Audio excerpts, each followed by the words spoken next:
Watch this amazing video and see how Lady Jasmine transformed the life of this man that he met under the bridge. According to her, she said that the man is homeless, as you can see on this video. He's even crippled, he can't walk. So Jasmine took it upon herself to always help him. She said, since 3 months now, I have been helping this man, taking food to him so that he will eat. And today I have decided to move this man off the streets, my people. Lady Jasmine have rented an apartment for this amazing man. Now, she's also looking for the family members because she says she also need the family members to stay with him. It's as if since the man since the man is sick, since he was staying in this place, none of his family member has been visiting him. So Jasmine is looking for this man family's member to come and also stay with him in the apartment where she rented for them. If you're watching me from YouTube, please do it to subscribe to my YouTube channel. Lady Jasmine is a wonderful lady. She have helped so many people to go out from the street, my people. This video is amazing. Watch this video and see for yourself, my people. And do well to share, guys. Share this video so that the family members will get in contact with this video and locate Lady Jasmine. Thank you so much. We started cleaning him up, hoping that we were finally going to give him a home. Little did I know that he had the ear problem. Then I noticed something coming out from the ear, like mucus. Then we said, okay, let's take him to the hospital to see what the problem is. How many of you remember Mr. Kunle, who has lived under this bridge since 2021, 3 years ago, when he had accident around this area, and since then has been abandoned there? Nobody has checked up on him or taken him to the hospital. As you know, I've been feeding him for the past 3 months, every day taking food to him and all of that. And today, like I promised him 3 months ago, that I was going to get him a place to stay and a new wheelchair. I am here to fulfill my promise. Did you guys know that a week before I came, someone came under this bridge and stole this wheelchair that Kunle was managing? So we had to get him another wheelchair, a brand new wheelchair. So this is just a little backstory about Mr. Kunle and how I have been involved in his life before I proceed on how we came to clean him up and give him. So how long you don't there for here? 2021. Now here be your house. Now here you dey live. You dey go where? Where you dey sleep? Where you dey sleep? At this place they sleep. What do you want me to do for you now? What do you want? I don't hear you.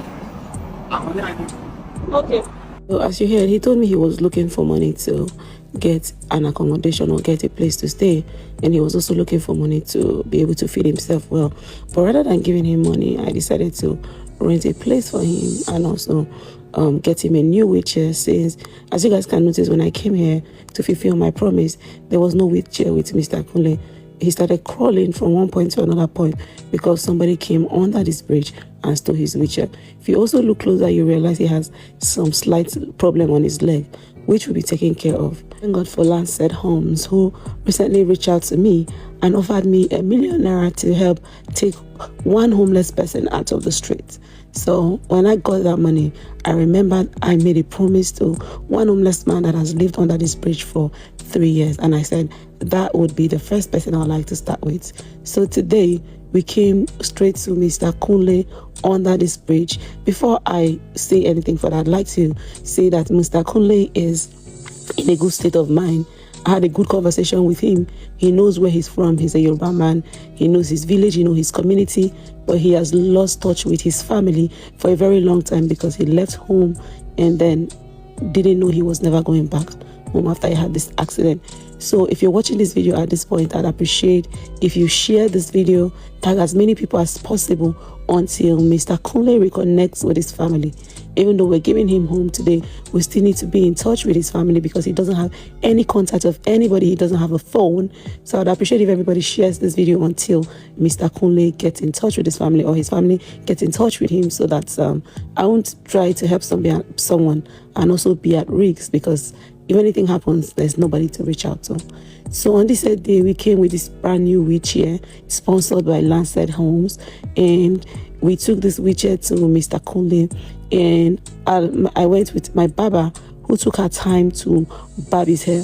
It was while we were cutting his hair that we discovered that Mr. Kunle had some mucus dropping down from his ear, and then decided to take him to hospital. So we had to open the wheelchair for him to use, because unfortunately 3 nights before we came, or a week before we came, somebody stole his wheelchair. So this is me and my team and some other people I met at the neighborhood trying to open up the wheelchair we got for him so that he can start using the wheelchair, because that's the easiest way to move him from point A to point B. So these people trying to pick him up are people that have known him for some time while he was staying under this bridge.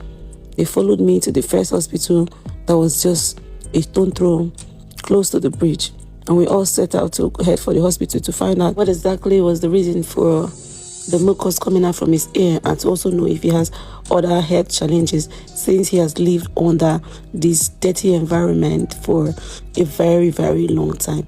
So this is us headed to the first hospital, not so far from under the bridge. So we decided to walk and push him straight to the hospital. Before you know it, we were right at the hospital, Queensway Hospital, and we drove him in. Then we met some nurses, and I told them his situation. I told them we had an emergency because something was coming out from his ear, and we were here to find out why. So they told us to come inside, and then after some minutes, they told us that they don't deal with ear problem in this hospital. I mean, they are not specialized on ear problem. That we should take him to a different hospital that are specialized on ear problems. That's where we can figure out what is wrong with his ear. But if we wanted to do general test, they would do it. But since the ear was bringing out mucus, that was kind of an emergency. So we decided to stop over outside the hospital, get him something to eat first, because he said he hasn't eaten since the previous day. And then we were patient enough to wait for him to finish eating. After that, I called a bus driver to carry us to another hospital. So we checked on the internet, we browsed and found that another hospital that were specialized on ear problem. They call it nose, ears, and throat. So we finally got there. This hospital is located on the Lagos Island. Finally got to the hospital and we knocked. Somebody came out to receive us. We told them we had a patient that had ear problem, and they told us to bring the patient out. So I told my team to go back inside the car and bring him out so that they can check him up. So this was us going inside to see the doctor, and Mr. Kunle was really excited, because who would have thought that soon his problem would have come to an end. So we definitely pushed him in with the wheelchair to the doctor's office. Much struggling to get into the doctor's office. Finally, we made our way into the doctor's office, and Mr. Kunle was seated patiently waited to see his new doctor. So the doctor proceeded to check inside his ear, and he was showing me exactly what was going inside the ear. And while he was doing that, he was also able to communicate with Mr. Kunle. He checked in with both ears. Apparently, one ear was okay, even though it was very dirty, while the other ear has got a very bad ear infection. And the doctor cleaned him up. After cleaning him up, he also decided to wash off the other ear that was not infected. And then after much cleaning of the ear and checking of the ear, he recommended us to get some drug and gave us the prescription of the drug. Then I asked him if he had the drugs in the hospital, if he sells them. He said yes. Then I told him to give us the drugs and we're going to pay for it. Consultation to see this doctor cost us about 25,000 naira. And then they wrote a prescription of quite some numbers of drugs and were able to pay him. Before you know it, we're done seeing the doctor and we left the office. We got all the drugs that were recommended for him and was told whenever he wants to shower, he should put cotton wool inside olive oil and block his ear so that water will not get into the ear. So this was the house, the unit we got for him.